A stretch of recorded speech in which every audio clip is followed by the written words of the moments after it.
Alors, j'ai décidé de vous faire cette première petite vidéo pour commencer le cours de MC parce qu'il est temps, qui donc a pour thème au programme la démocratie. Alors je sais qu'on commence là par quelque chose sur lequel il y a un fort préjugé, c'est que vous avez des connaissances sur la démocratie, vous pensez savoir ce que c'est qu'une démocratie, et donc probablement vous avez dans l'idée que vous n'allez pas apprendre grand-chose et que c'est de l'EMC et que c'est pas très intéressant. En réalité, la démocratie, c'est un concept beaucoup plus compliqué qu'il n'y paraît, comme absolument tous les concepts politiques. Et donc, ce qui va être intéressant, ça va être de questionner la possibilité de la démocratie. Donc, en fait, on va se poser la question suivante. Est-ce que la démocratie est possible? Ce qui est une question qui me plaît beaucoup parce qu'elle doit probablement vous surprendre, au sens où pour vous, la démocratie, c'est quelque chose qui existe déjà et donc qui est déjà quelque chose de possible. Alors, on va commencer par une toute première chose, toute simple, qui devrait être une évidence mais qui ne l'est pas. On entend souvent dire que la démocratie est le meilleur régime politique possible, ce qui est une phrase absolument fausse, non pas au sens où la démocratie n'est pas une chose importante ou désirable, mais parce que la démocratie, ce n'est d'abord pas un régime politique. Il va falloir qu'on commence par distinguer ce qui, d'un point de vue juridique et historique, est correct, à savoir ce que c'est qu'un régime politique et ce que c'est qu'une forme de pouvoir. Il y a des régimes politiques qui organisent la vie des États politiques et qui sont en fait réglés par les institutions et par les lois. Et ces régimes politiques, on en connaît plusieurs. On a par exemple la République, par exemple la République française, la monarchie, la royauté, une sorte de monarchie sans partage du pouvoir véritable, voilà, par exemple. Et puis on a de l'autre côté ce qu'on va appeler des formes de pouvoir. Ça veut dire que ce ne sont pas des régimes politiques, ça veut dire que ce ne sont pas des choses qui sont cadrées par un ensemble de textes, mais que ce sont plutôt des idées que l'on se fait de la façon dont le pouvoir politique peut s'exercer. Autrement dit, un régime politique, c'est ce qui existe en vertu des institutions, c'est-à-dire des textes et des lois, et la forme du pouvoir, c'est une sorte d'idée. Une idée ou un idéal, c'est-à-dire une idée qu'on aurait des difficultés à réaliser, puisque de toute façon, une idée, ce n'est pas quelque chose que l'on peut toujours concrètement réaliser. Donc, la démocratie, c'est une forme de pouvoir. C'est l'idée qu'on se fait de la façon dont on peut exercer le pouvoir, par exemple dans une république ou par exemple dans une monarchie. Vous savez que le Royaume-Uni, c'est une monarchie voilà, constitutionnelle, une monarchie républicaine, et pourtant c'est une démocratie. Et la France, c'est une république monarchique peut-être, on va le voir, et c'est aussi une démocratie. Donc vous voyez bien qu'il y a une différence entre le régime politique et la forme de pouvoir. Et la question de la forme de pouvoir, c'est ce qui va nous intéresser dans ce cours sur la démocratie, parce qu'on va se demander si la forme de pouvoir qu'on vise, et il y en a plusieurs, qui est d'abord une idée, est-ce que c'est quelque chose qui peut être réalisable, ce qui est l'objet de notre cours, ou est-ce que c'est quelque chose qui est un peu idéal? Et si c'est idéal, comment réaliser pour une part cet idéal politique que l'on vise? Alors, pour nous, l'idéal politique le plus commun, c'est la démocratie, parce que c'est ce à quoi nous sommes habitués. Pour Platon, par exemple, l'idéal politique, c'est l'aristocratie. On lira ensemble, enfin, vous lirez le livre 6, je crois, ou le livre 5 de la République, je vous donnerai le texte, dans lequel Platon fait la description des différents régimes politiques, mais surtout il montre comment chaque régime politique, ou plutôt chaque forme de pouvoir, dérive sur une autre forme de pouvoir et quelle est selon lui la forme de pouvoir la plus adaptée. Pour Platon, la démocratie, c'est le règne de l'opinion, de la doxa. Platon, contrairement à moi, n'accorde pas beaucoup d'importance à l'opinion. Platon, c'est un aristocrate et pour lui, la forme de pouvoir idéale, c'est l'aristocratie. Aristein, en grec, ça veut dire le meilleur, celui qui est compétent. Donc, pour Platon, celui qui doit gouverner, c'est celui qui est compétent pour gouverner, ce qui va être tout un problème. En tout cas, c'est le meilleur. par exemple le militaire, par exemple. Alors que pour nous, celui qui doit gouverner, c'est le peuple, Demos Kratein, le pouvoir du peuple. Alors, Demos Kratein, c'est l'étymologie de démocratie, ça signifie que dans l'idéal démocratique, c'est le peuple qui doit gouverner. Et ça pose un certain nombre de questions qui vont en fait devenir des problèmes philosophiques. Donc là, si je récapitule, parce que je vais assez vite, comme je ne suis pas interrompue, on a fait la distinction entre un régime politique, c'est-à-dire la manière dont le pouvoir s'exerce concrètement parce qu'il est encadré par des lois, on va y revenir, et la forme de pouvoir ou l'idéal de pouvoir qu'une société se donne, et qui va être par exemple l'aristocratie pour Platon, par exemple la démocratie pour nous, par exemple la plutocratie, c'est-à-dire le pouvoir de l'argent. Voilà, par exemple.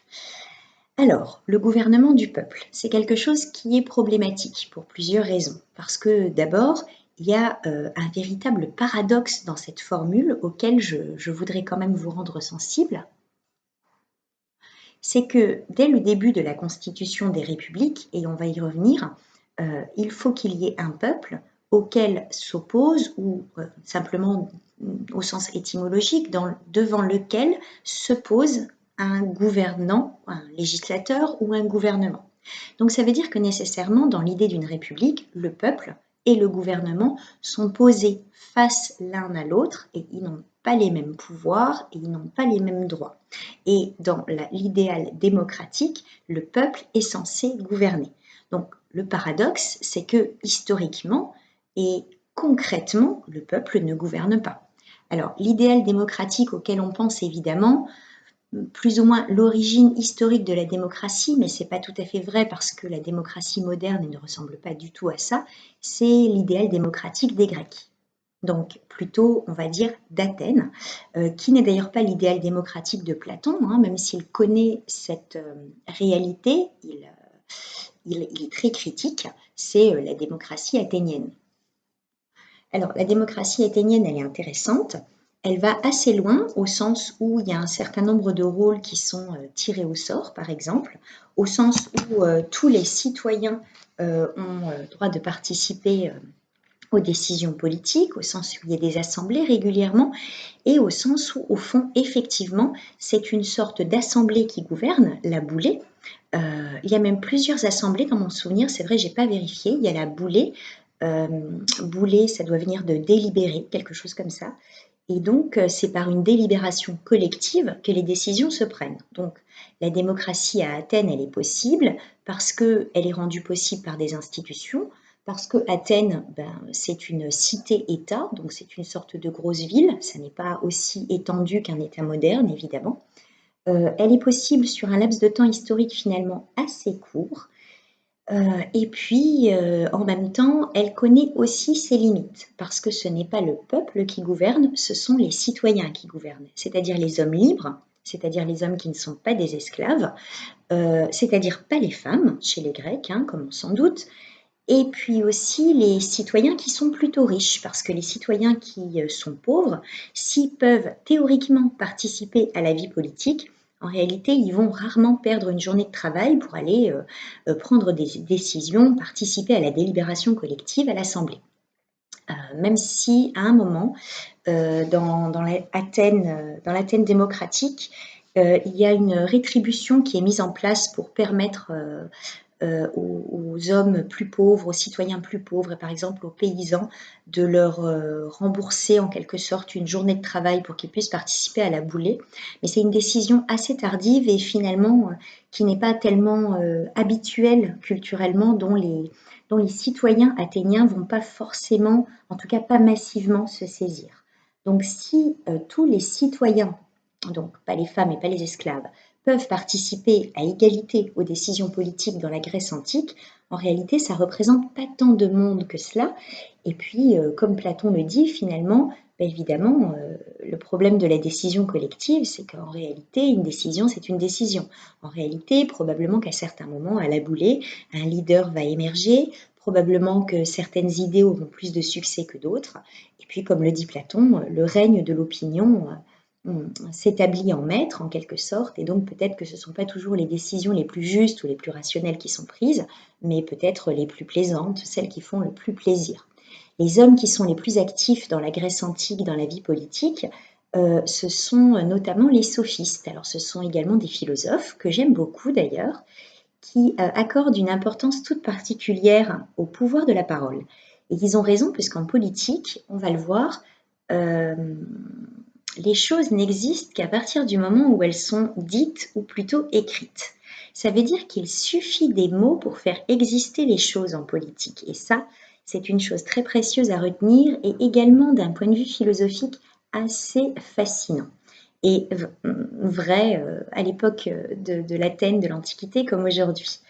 Donc, les sophistes, ce sont des philosophes de l'Antiquité qui maîtrisent finalement très très bien l'art oratoire, qui vont même vendre leur savoir pour former la jeunesse athénienne aristocratique à l'art de la parole, et finalement les citoyens qui vont avoir le plus d'influence à la boulée, ce sont les jeunes aristocrates, enfin, les aristocrates qui vont être formés par les sophistes, et donc ceux qui ont le plus de pouvoir, ceux qui ont le plus d'argent, et ceux également qui sont formés à l'art oratoire.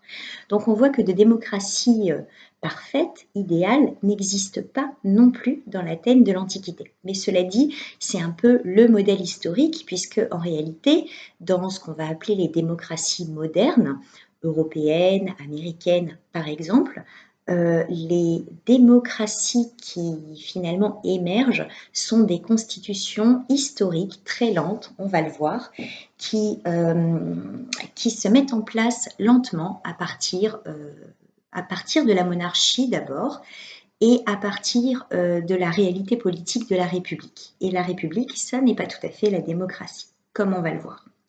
Donc, une démocratie parfaite, on n'en trouve pas à Athènes, à l'époque de l'Antiquité.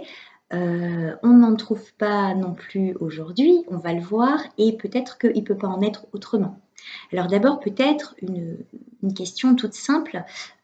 Pourquoi finalement parle-t-on de démocratie si le peuple dans les faits ne gouverne pas tant que ça? Qu'est-ce que ça veut dire le peuple? Est-ce qu'on peut parler de démocratie si la démocratie n'est pas tout à fait une réalité, mais quelque chose comme un horizon ou un idéal? Et ensuite, on peut également questionner cet idéal. D'abord, en quel sens ça peut devenir une réalité? On va être obligé de se demander comment peut-être, si c'est un idéal acceptable, réaliser plus de démocratie.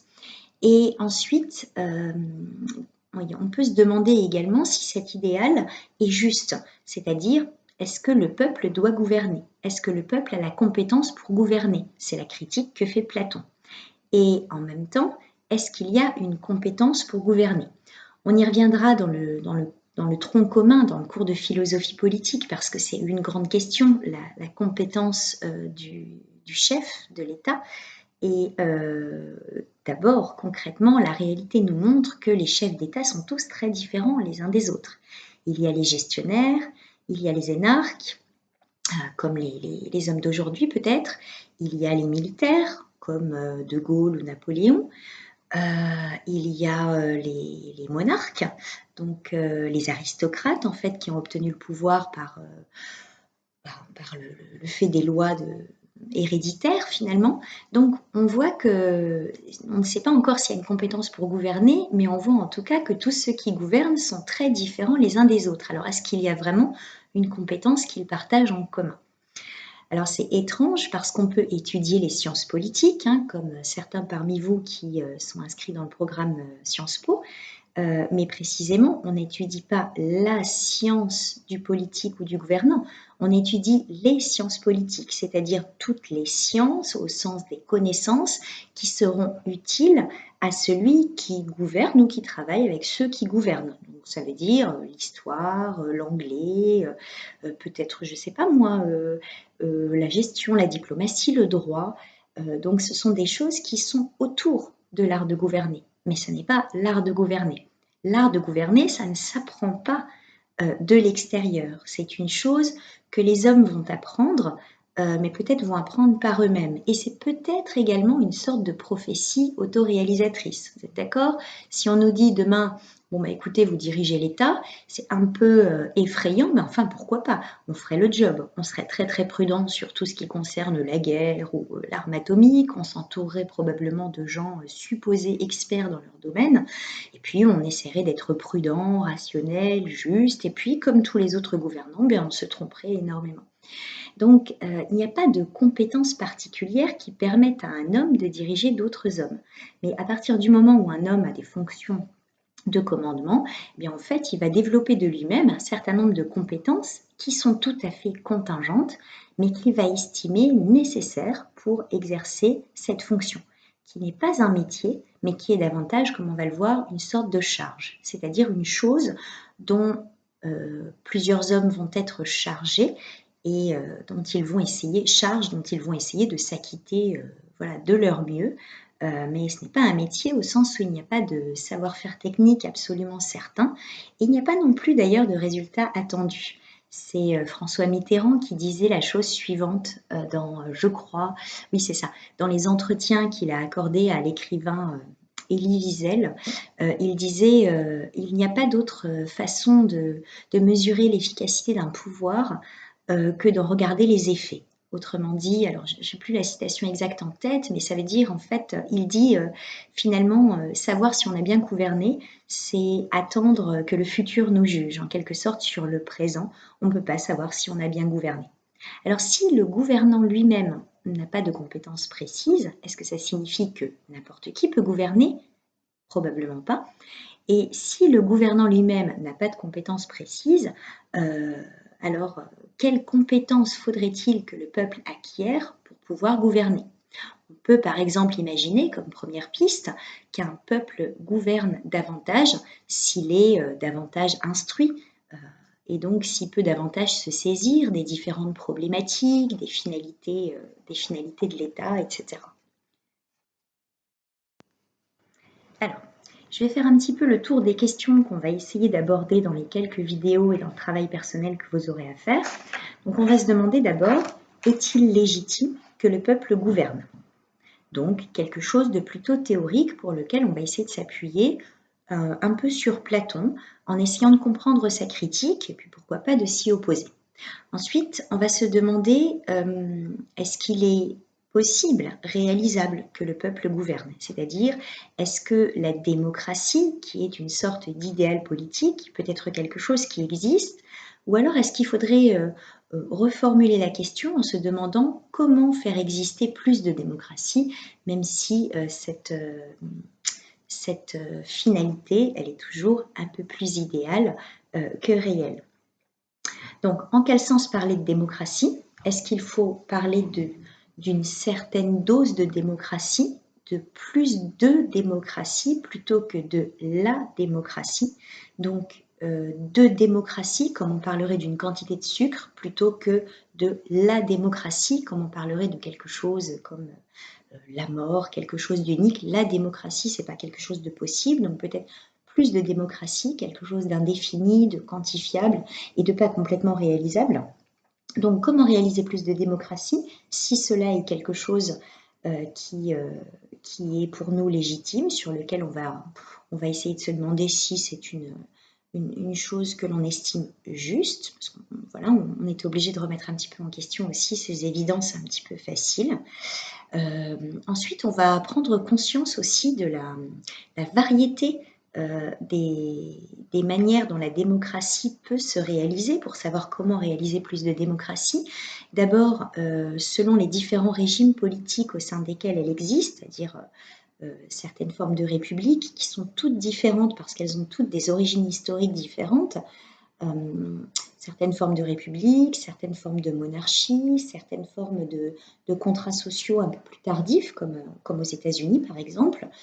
Voilà, certaines formes d'États, comme aux États-Unis ou en Allemagne, qui sont des sortes d'États, alors je ne sais plus comment on appelle ça, de super États au sein desquels il y a plusieurs États. Donc, voilà, ça a un nom, mais là, qui m'échappe, je suis désolée. Et pour ce faire, je vous demanderai à un certain moment de choisir de comparer deux démocraties. Pourquoi pas de choisir de comparer la démocratie française que vous connaissez un petit peu avec une autre démocratie étrangère, si possible assez différente, mais elles le seront toujours, pour voir sur quel point l'un et l'autre État réalisent plus de démocratie.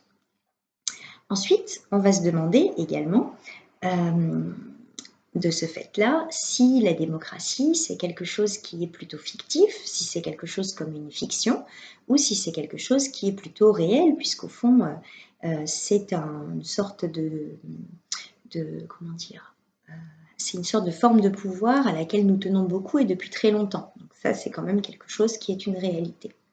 Ensuite, on va se demander quand même au sein de toutes ces situations politiques qu'on va rencontrer, si certaines situations précises vont être des contestations de fait de la démocratie, si certaines situations ne vont pas rendre la démocratie en fait impossible. On peut penser à la situation de la guerre, par exemple, dans laquelle pourtant il peut exister un droit de la guerre, comme on le verra un petit peu avec Clausewitz.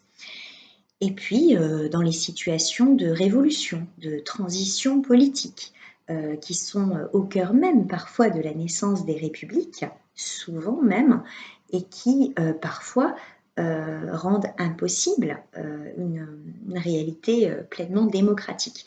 Donc, est-ce qu'il y a des situations politiques concrètes qui vont en fait rendre la démocratie impossible? Voilà.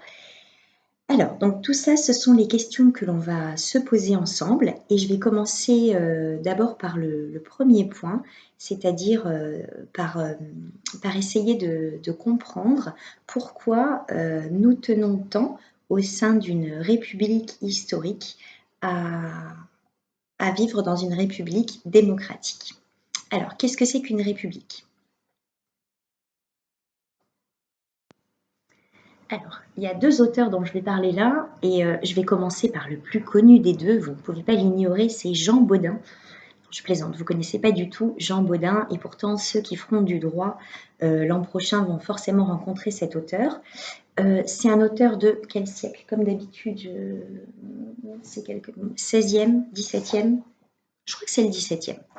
Alors, Jean Bodin, c'est un auteur qui est très connu parce que c'est le premier à définir la notion de souveraineté au sein d'une république. En fait, il écrit un ouvrage dont Hobbes va beaucoup s'inspirer et dont la République française va beaucoup s'inspirer, qui s'appelle Les 6 livres de la République. Et dans cet ouvrage extrêmement connu, écrit en vieux français, Jean Bodin va définir la caractéristique principale de la République, qui est pour lui la souveraineté. Et en fait, ce qui est rigolo dans cet ouvrage, c'est qu'en définissant la souveraineté, il l'a fait exister. Ça veut dire qu'avant cette définition ou en dehors de cette définition, il n'y a pas de souveraineté légitime, juste ou pensable. Ça veut dire que c'est en définissant la chose que la chose commence à exister. Là, on est en pleine sophistique, en pleine politique, et c'est très intéressant de voir qu'un texte fait exister quelque chose.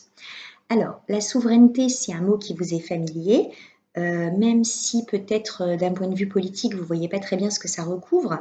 Et d'ailleurs, avant Bodin, en fait, on ne voit pas très bien ce que ça recouvre. Quand on dit de quelqu'un qu'il est souverain, par exemple, tu es souverain sur ta propre vie, ça veut dire c'est toi qui décides, c'est toi qui es responsable. La conscience est-elle souveraine? Ça veut dire la conscience décide-t-elle ou est-ce qu'elle se laisse influencer par l'inconscient ou les désirs? Bon. La souveraineté, ce serait la qualité nécessaire, première et indispensable de la République.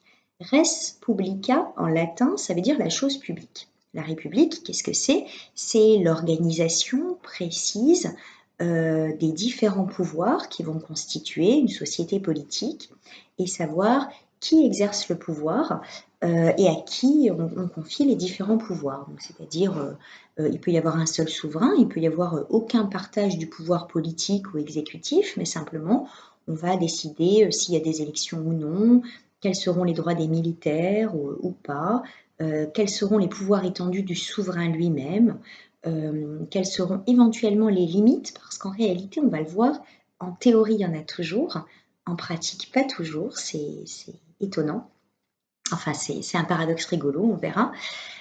Bref, je reprends. Et voilà, donc la souveraineté, c'est donc la qualité de la République. Et Jean Bodin l'a défini ainsi, La définition, elle est extrêmement connue. Faut que je la retrouve pour pas dire de bêtises. Parce que là, j'ai pris plein de textes de Jean Bodin. Ah voilà.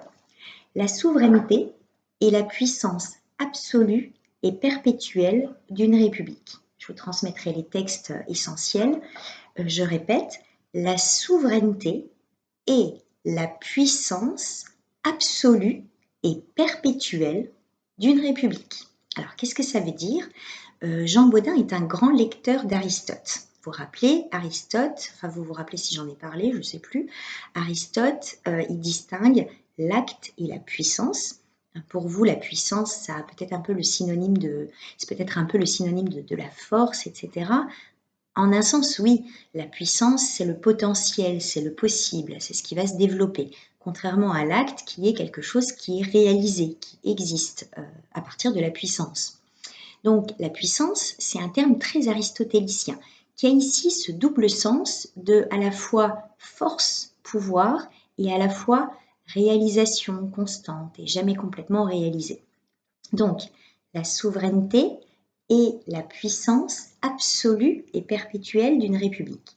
Ça veut dire qu'une république, pour exister, selon Jean Bodin, elle doit être souveraine.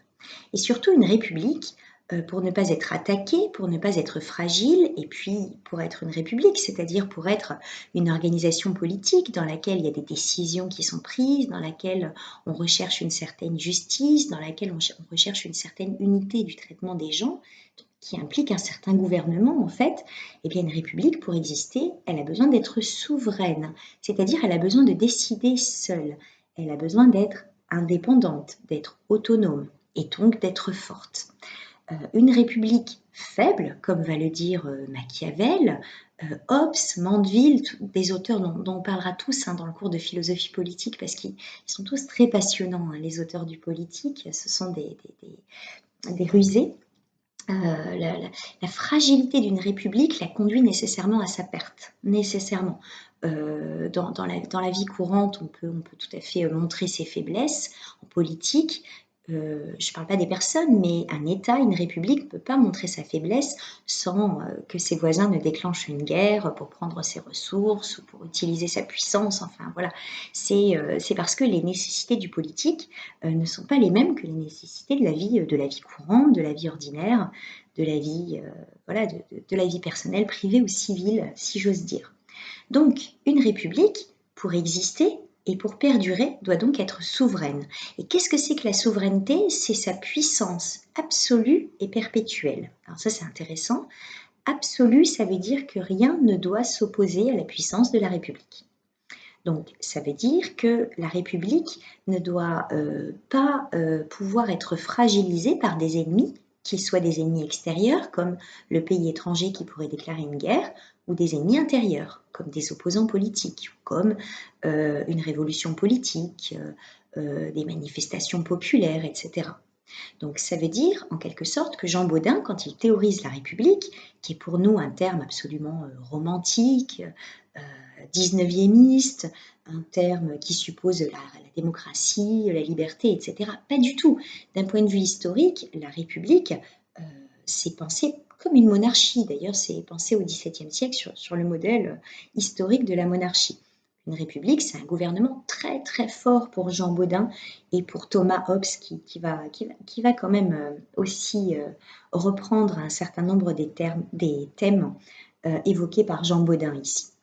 Bon, donc puissance absolue, ça veut dire que rien ne doit s'opposer à la République, ni ennemi extérieur évidemment, sinon on déclare la guerre, ni ennemi intérieur, sinon répression, peine de mort, punition, prison, police, armée, toutes les armes qui sont celles du politique et qui permettent de maintenir la paix civile. Étrangement, c'est par la violence le plus souvent qu'on va maintenir la paix civile, ou au moins par la menace de la violence. Comme dit Machiavel, l'amour est une passion fluctuante et fragile, alors que la peur est une passion forte.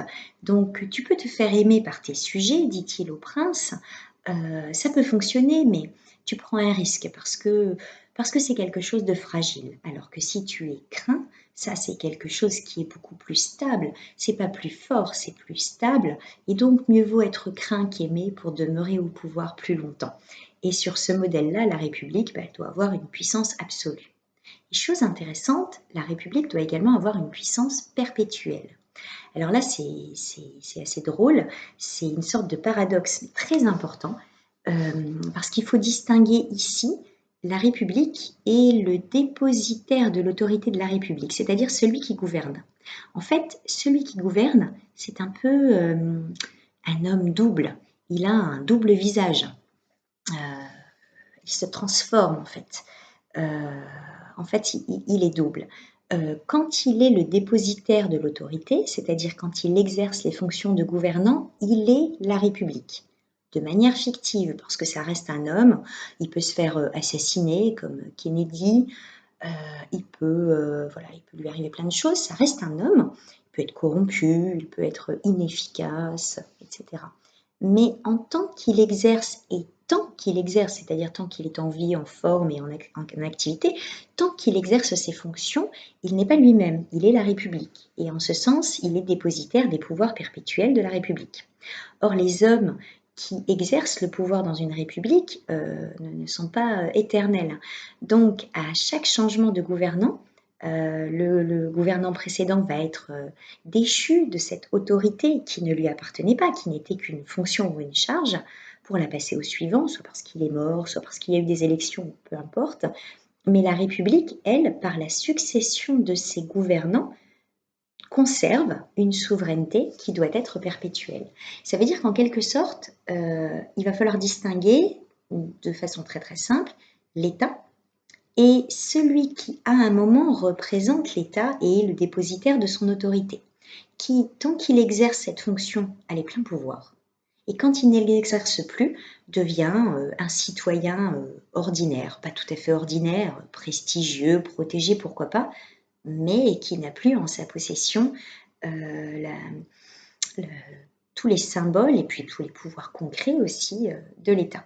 Donc l'État en tant que tel, parce que maintenant on va appeler ça comme ça, c'est la puissance absolue et perpétuelle de la République, formalisée sous la forme concrète d'un gouvernement. Donc avec, pourquoi pas des ministres ou pas, un seul gouvernant, un seul chef ou plusieurs, une séparation des pouvoirs ou pas. Et c'est à partir de ce modèle républicain qu'on va essayer de rechercher de la démocratie. Donc c'est très intéressant et très paradoxal parce que c'est à partir de l'idée d'une république, c'est-à-dire de quelque chose qui suppose une souveraineté, donc une autorité, une puissance, absolue et perpétuelle, qu'on va essayer de chercher à donner du pouvoir au peuple. On voit tout le paradoxe entre la naissance historique et même l'acte de naissance philosophique, parce que Jean Bodin, c'est un juriste qui ici fait œuvre de philosophe. Donc la naissance philosophique et historique de la République qui s'effectue en général dans une violence historique et dans un acte de naissance autoritaire du point de vue de la pensée philosophique, et ensuite, dans la modernité plus tardive, mais le XVIIe, XVIIIe siècle, c'est déjà une modernité, une recherche de démocratie. Donc, on voit très très bien le paradoxe. Alors, les choses vont se préciser au XVIIIe siècle avec cet idéal, donc vous voyez qu'on est toujours dans la recherche d'un idéal à poursuivre, l'idéal de la séparation des pouvoirs. Et là, le deuxième philosophe auquel je vais faire référence assez rapidement, celui-ci vous le connaissez un petit peu, c'est Montesquieu. Alors, je vous passerai un texte très intéressant. Je vais trop vite, j'ai oublié Jean Bodin.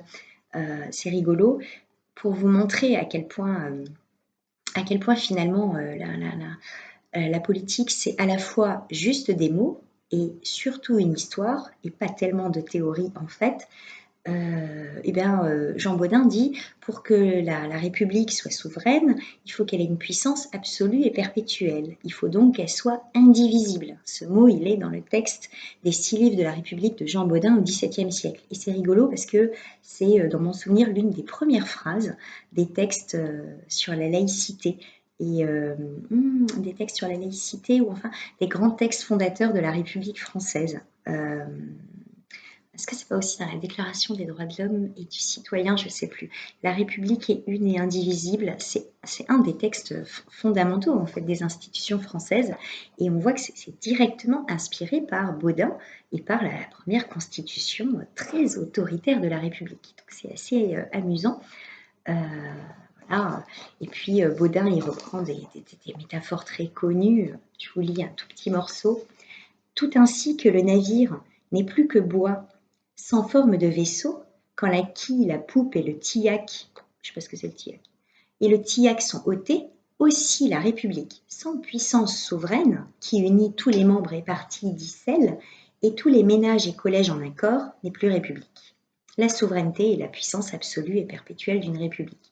Donc, cette métaphore de l'État comme un vaisseau ou un navire qu'il faudrait gouverner, qui ne serait qu'une coque vide sans personne dedans ou sans chef, qui voguerait un petit peu au hasard, c'est une métaphore qu'on retrouve déjà chez Sophocle, dans Oedipe Roi, je crois, ou peut-être dans Antigone, je ne sais plus. En tout cas, c'est une métaphore qu'on retrouve chez Sophocle, et c'est une métaphore qu'on va retrouver à nouveau chez Jean Bodin au XVIIe siècle. Donc, il y a vraiment une continuité historique et des références toujours assez identiques ici dans la constitution historique du politique. Alors, comment on en arrive tout doucement à l'idée de démocratie? D'abord avec l'idée qu'il va falloir s'opposer à la puissance absolue d'un chef politique. D'abord avec l'idée qu'il va falloir éviter une sorte d'autoritarisme. Donc il va falloir éviter que le souverain abuse de ses pouvoirs, qu'il va falloir quand même préserver les droits du peuple, parce que finalement c'est quand même pour éviter la guerre civile, pour préserver la paix civile, qu'il y a un gouvernement politique. C'est en vertu aussi de la décision inconsciente, on le verra par contrat qui se trouve déjà chez Baudin, que les citoyens décident de confier une partie de leur pouvoir à un législateur ou un souverain. Donc, pour essayer d'éviter les abus de pouvoir, l'autoritarisme, finalement, qui de toute façon ne va pas permettre aux gouvernants de rester en place, éviter la perte de liberté pour les sujets politiques, parce que précisément la finalité du politique, bizarrement, c'est la liberté. Même dans le cadre d'une république à la Jean Bodin. Donc, pour éviter tout ça, on va essayer de penser des façons de limiter un pouvoir qui serait trop grand et un pouvoir qui peut être aussi montré à la tête des hommes.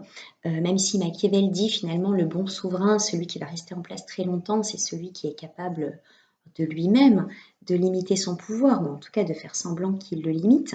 Malgré tout, il va peut-être falloir penser des garde-fous législatifs, des garde-fous qui seraient dans les textes et dans les constitutions et qui permettraient d'éviter des excès un petit peu à la, si j'ai bonne mémoire, les vieux souvenirs de littérature du collège, à la Caligula par exemple, enfin des souverains violents ou autoritaires ou dans l'abus de pouvoir. Alors pour ce faire, il y a une formule que vous connaissez probablement de Montesquieu dans l'Esprit des lois, qui est très importante. Alors je vous donnerai le texte entier parce qu'il est très intéressant. Et cette formule, vous la connaissez sans doute.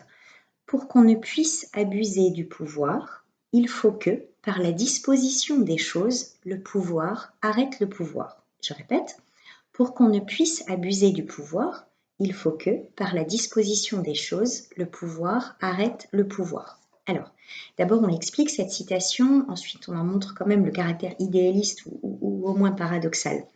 Ce que dit Montesquieu ici, c'est qu'il faut toujours une limite au pouvoir du souverain. Chez Jean Bodin ou chez Hobbes, la première limite, ça va être le soulèvement populaire.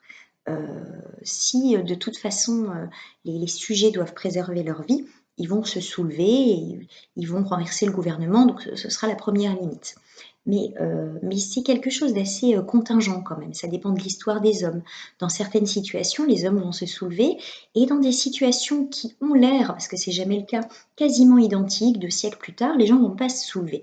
Donc on ne peut pas attendre de l'histoire qui est contingente, parce qu'elle dépend des désirs des hommes, des hasards, des événements, de ce qui va mettre le feu aux poudres ou pas.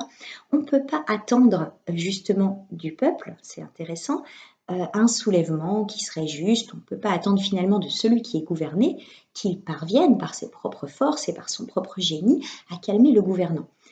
Ça serait hasardeux, ça serait probablement pas possible, parce que le gouvernant en a-t-il d'abord la possibilité, le pouvoir, et puis ensuite sait-il quand il faut vraiment le faire, en a-t-il la compétence? On revient sur notre question.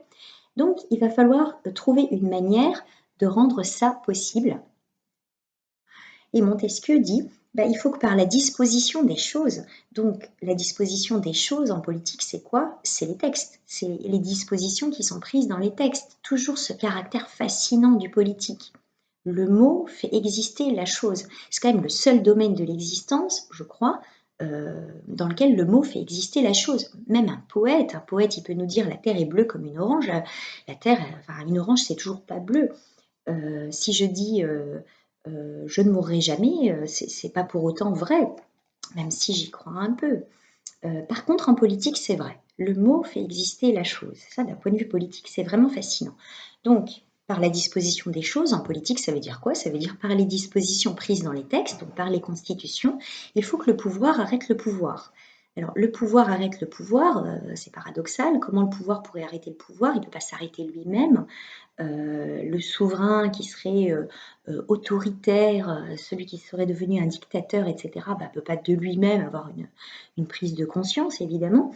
Donc ça veut dire qu'il va falloir que certains pouvoirs permettent de limiter d'autres pouvoirs. Donc ça veut dire qu'il va falloir considérer que le pouvoir, c'est-à-dire la façon dont concrètement la puissance s'exerce, il va falloir en fait séparer, il va falloir penser d'abord théoriquement qu'il y a différents pouvoirs. Et ensuite, ces pouvoirs, il va falloir les séparer. Alors, Montesquieu en donne 3. En réalité, il y en a probablement plus. On peut en penser plein, puisqu'encore une fois, le mot fait exister la chose. Alors, le pouvoir judiciaire, j'ai peur de me tromper. Le pouvoir judiciaire, ah oui, le pouvoir législatif et le pouvoir exécutif. Bon, le pouvoir de rendre la justice, le pouvoir d'écrire les lois, c'est bien que ces deux-là soient séparés en fait. C'est bien que celui qui rend la justice n'écrive pas la loi. Et puis le pouvoir exécutif, c'est-à-dire le pouvoir de prendre des décisions. En réalité, le gouvernant, qu'est-ce qu'il fait? Il a l'exécutif. Mais il n'a pas toujours plus. Il peut déborder, il peut tricher, il peut faire exister des limites, des choses, mais il va rencontrer à un certain moment une limite. Voilà, si par exemple le président de la République décide de donner des ordres aux juges, eh bien les juges vont refuser en fait ces ordres, simplement d'un point de vue symbolique. Et ils auront raison, ils ne le font pas pour simplement exercer leur petit pouvoir, mais pour maintenir des institutions, et des institutions qui sont justes. On peut penser qu'il y a d'autres pouvoirs. Il y a le pouvoir militaire, il y a le pouvoir d'informer, etc. Voilà, donc on peut penser qu'il y a plein d'autres pouvoirs. En réalité, le chef de la République française, bref, le président, il a à la fois le pouvoir militaire, le pouvoir exécutif, et puis en fait, il participe aussi au législatif. Et on voit bien qu'il y a plein de pouvoirs différents. En tout cas, il va falloir que certains pouvoirs en arrêtent d'autres. Alors, c'est paradoxal parce que finalement, d'abord c'est paradoxal parce que les pouvoirs vont s'exercer pour une même fin et donc peut-être qu'ils vont aller dans le même sens. C'est également un peu idéaliste parce que probablement que celui qui exerce le pouvoir, qui prend les décisions en dernier recours, celui qui tranche, il va forcément décider, et même parfois il devra abuser de son pouvoir pour le juste, pour réaliser le juste, il devra parfois mentir, parce que la politique, ce n'est pas la morale. La politique, c'est le règne de ce qui existe, alors que la morale, c'est le règne de ce que l'on veut, de la décision personnelle. Alors que la politique, c'est pas la décision personnelle, c'est la décision qu'on prend en fait pour les autres. Et pour des autres qu'on ne connaît pas. Alors, il y a plein de choses sur lesquelles là je passe assez vite parce que ça fera partie quand même du cours de philosophie politique. Mais pourquoi c'est idéaliste, la séparation des pouvoirs? Parce que ce qui est écrit dans les textes, pour autant, ne va pas nécessairement se réaliser concrètement et de cette façon. Alors, première manière de réaliser la démocratie, essayer de confier moins de pouvoir aux souverains et peut-être plus de pouvoir au peuple, par exemple par le moyen d'une assemblée législative. Voilà, donc le principe de la séparation des pouvoirs de Montesquieu. Alors, cette vidéo est déjà assez longue. Je sais bien que la politique est un domaine sur lequel vous avez des préjugés. C'est un domaine passionnant, pas la politique, la philosophie politique. Alors, je vais reformuler un petit peu le propos de cette première vidéo, et puis la suivante va arriver dès que vous aurez digéré celle-ci, puis vous donner le travail du coup à faire, puisqu'il faut qu'on note l'EMC pour... voilà. Donc, on a défini ce que c'était que la démocratie. On a dit que la démocratie, ce n'est pas un régime politique, contrairement à ce qu'on peut penser. C'est une forme de pouvoir. En tant que forme de pouvoir, c'est une idée, ce n'est pas un ensemble de lois. Et en tant que c'est une idée, on peut se demander si c'est une idée ou un idéal. Est-ce que c'est un idéal qui est juste? Et puis aussi, est-ce que c'est un idéal qui est réalisable? Et puis, parce que la politique, c'est le réel, parce que la politique, c'est aussi quelque chose qui prend naissance dans l'histoire et pas dans la tête des philosophes, c'est pas de la métaphysique, par exemple, c'est quelque chose de très concret, eh bien, à partir de quand on commence à penser la démocratie? J'ai fait le tour de ce que c'était que la démocratie athénienne. D'ailleurs, vous pourrez utiliser cet exemple pour comparer deux démocraties, mais ce serait peut-être plus intéressant de comparer les démocraties modernes. Mais par contre, la naissance de l'idéal démocratique dans les sociétés actuelles, ça prend naissance dans la constitution d'abord des républiques et dans les recherches des philosophes politiques donc du XVIIe siècle, Jean Bodin, Thomas Hobbes, du XVe siècle, je crois, Machiavel, je suis très mauvaise en date, et puis du XVIIIe siècle avec notamment Montesquieu. Donc, on va essayer de voir si la démocratie, c'est un idéal juste, et puis aussi, qu'est-ce que c'est concrètement, et comment ça se manifeste. Il va falloir qu'on pense à tous les moments, en réalité, une espèce de distinction entre ce qui existe du point de vue des textes et ce qui existe en réalité. Alors, avant de vous donner un petit peu les différentes pistes et puis le travail à faire, je ne peux pas résister au plaisir de vous lire notre bien-aimé Schopenhauer, surnommé évidemment Chopi, vous le savez, et son optimisme légendaire, avec ce petit extrait des Parerga et Paralipomena, drôle de titre, donc livre 2, chapitre 127. Chopi dit la chose suivante. Le droit en lui-même est impuissant. Par nature règne la force. Le problème de l'art de gouverner, c'est d'associer la force et le droit afin qu'au moyen de la force, ce soit le droit qui règne. Et c'est un problème difficile si l'on songe à l'égoïsme illimité qui loge dans presque chaque poitrine humaine. On ne pouvait pas terminer sans Schopenhauer et on ne pouvait pas terminer sans rire un peu de son sacré optimisme qui en philosophie politique est très utile. Alors Schopenhauer, c'est pas vraiment un penseur du politique et c'est pour ça que c'est rigolo qu'il y ait cette petite citation sur la force. Ça, par contre, la force, la volonté, la nature, ce sont des thèmes qui l'intéressent énormément. Et ce qui m'intéresse dans cette citation, c'est évidemment la distinction entre le droit, le texte, l'idéal, et puis le réel, la force, le caractère des hommes sur lesquels on va fonder le politique, pour lesquels on fait du politique, l'égoïsme illimité qui loge dans presque chaque poitrine humaine et dont vous vous souvenez, l'amour et la trahison qui permet de maintenir cet état de choses génération après génération, puisque ça n'est qu'une manière déguisée de permettre la reproduction des espèces. Alors, donc d'abord, les différentes pistes qu'on va pouvoir évoquer ensemble. Donc, je vous les donne. On va parler un petit peu de comment réaliser plus de démocratie, c'est-à-dire comment permettre à tous d'obtenir du pouvoir politique. Donc, à ce moment-là, on va parler de l'égalité et de la question des discriminations. On va parler également des engagements politiques. Aujourd'hui, les gens s'impliquent énormément dans les associations, par exemple, davantage que dans la vie politique, je dirais, institutionnelle. Donc on va parler de ça, on va se demander dans quel sens comment les citoyens s'impliquent dans la vie politique et est-ce que ça permet de réaliser plus de démocratie. On va s'interroger évidemment sur le droit et sur la façon dont le droit va rendre possible ou au contraire limiter la démocratie, l'idéal démocratique, je devrais dire, la rendre possible lorsqu'il écrit des lois au-dessus des lois, par exemple ce qui concerne la justice internationale, la législation autour des crimes contre l'humanité, ça c'est une chose qui m'intéresse beaucoup. Et puis, en quel sens également le droit va tenter de permettre, mais en même temps d'empêcher quelque part une certaine forme de démocratie et de liberté. On va s'intéresser à tout ce qui concerne eh bien, la question de la souveraineté, la question de la force, la question de l'exécutif et la question de la laïcité. Voilà. Alors, avant de se poser toutes ces questions, donc je ne reformule pas une dernière fois la problématique, elle a été reformulée. Je vais vous demander comme premier travail de lire le livre 6 de La République de Platon, que je vais vous envoyer par mon bureau numérique, qui n'est pas très long, qui est très intéressant à lire et très drôle, puisque Platon y critique énormément la démocratie. Et j'aimerais que de cette lecture, vous réalisiez une petite synthèse, alors pas un résumé, mais simplement quelle est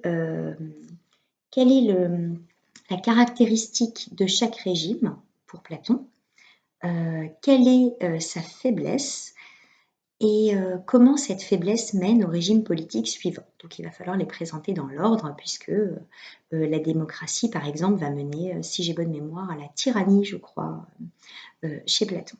Voilà. Je m'arrête là pour cette première vidéo de MC avec donc ce travail à faire sur Platon. En espérant que cette vidéo vous a paru claire. Et puis si ce n'était pas le cas, eh bien, les questions par mail, parce qu'en classe, on va aborder la question du bonheur, vous le savez bien. Donc les questions par mail, voilà, s'il y a quelque chose qui n'était pas clair dans la vidéo. Voilà.